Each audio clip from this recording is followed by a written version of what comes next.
Oil catch cans, what are they? Do we really need them? Do they add horsepower? Are they absolutely necessary? Let's find out.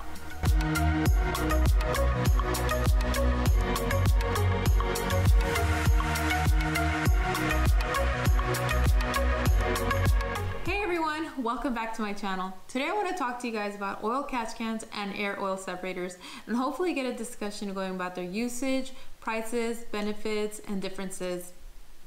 One of the first mods I usually do whenever I get a new car is to install an oil catch can or an air oil separator.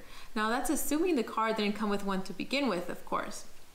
Over the past few years, while attending many car events and talking to many car enthusiasts, I noticed not too many of them choose to get an oil catch can or an air oil separator for their cars. Also, I would always get asked, what do these things do and why do I install them on my cars?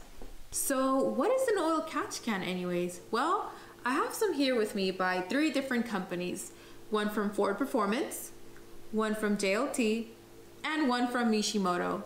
Now they may all look different, but they serve the same purpose, and that's to separate oil from a bunch of gases. An oil catch can is a small container that uses a filter mechanism to separate the oil from a bunch of gases and fumes. Then it catches or collects the separated oil and saves it into the container. Although these 3 oil catch cans are from 3 different companies, they all have certain things in common. They all have a line in and line out, they all have a filter, and they all have a container. This universal one here from Mishimoto also has an oil level indicator that lets you know when the container is full. That way you know when to empty it out. So are oil catch cans necessary? Well, before we can answer that, let's take a look and see what happens during the combustion process. The crankcase builds up a high amount of pressure, usually from oil vapors getting too hot and letting oil vapors out. In addition, since the piston rings never really seal 100%, every time you combine the mixture of air and fuel inside the cylinder to create combustion, some of those combustion gases end up leaking into the crankcase. All of those gases, which sometimes contain traces of fuel, oil, and other contaminants, eventually build up pressure inside the crankcase. Those gases need to be ventilated out somehow, right? Enter the PCV system, or positive crankcase ventilation system. This system was designed to vent out those gases in order to release pressure from inside the crankcase.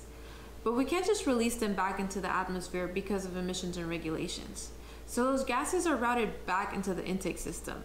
Yes, all of those gases that contain traces of oil and other contaminants get routed back into the intake system.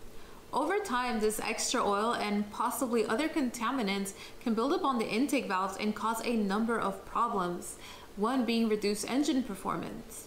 This can be further exaggerated if you drive your car very hard on a regular basis.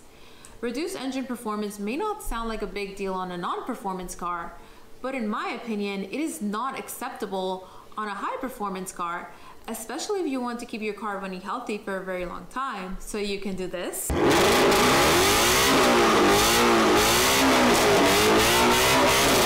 And this. And keep your car's horsepower numbers high for years and years to come. To prevent this loss of performance and keep the engine running healthy, we can install an oil catch can or an air oil separator to route those gases to a container that filter out the oil vapors and other contaminants and collects them while letting only the gases back into the intake system. When I first started researching oil catch cans, I noticed they are sometimes referred to as air oil separators. As I read more and more about them, I noticed these 2 terms are almost often used interchangeably in the industry. I started to wonder, is there an actual difference between oil catch cans and an air oil separator? Very minor. An air oil separator is basically an advanced oil catch can. An air oil separator has a return line, which means you do not have to periodically check and empty the separated oil from the container. Instead, the separated oil gets automatically returned back into the engine. Pretty neat, huh? Now, are they absolutely necessary? No. Are they a good idea to protect your engine's performance over time? I personally think so. So if oil catch cans are so good, why don't manufacturers automatically include them with high performance cars? Here's a few reasons, and this is just my take on it. First is to cut cost. Manufacturers are always looking for ways to cut cost and maximize their profit margin. Second is convenience. Manufacturers probably don't want to add another maintenance item for people to worry about, since customers would have to regularly check their catch cans and make sure to empty them. This may not sound like a lot of work for a car enthusiast, but for some average customers, this may be an added burden. And third is to make more money. Manufacturers figured out they can get a cut of the lucrative third-party aftermarket parts. They realized, why include a part when they could charge a good premium for it as an aftermarket part? Since I had already installed oil catch cans on my cars, I will actually remove them and make an install video showing how easy they are to install and hopefully encourage others to do it. So tell me, why do you think some manufacturers don't provide oil catch cans for the high performance cars out of factory? Comment below and let me know your thoughts. Anyways, thanks so much for watching my video, and I hope to see you next time. Bye!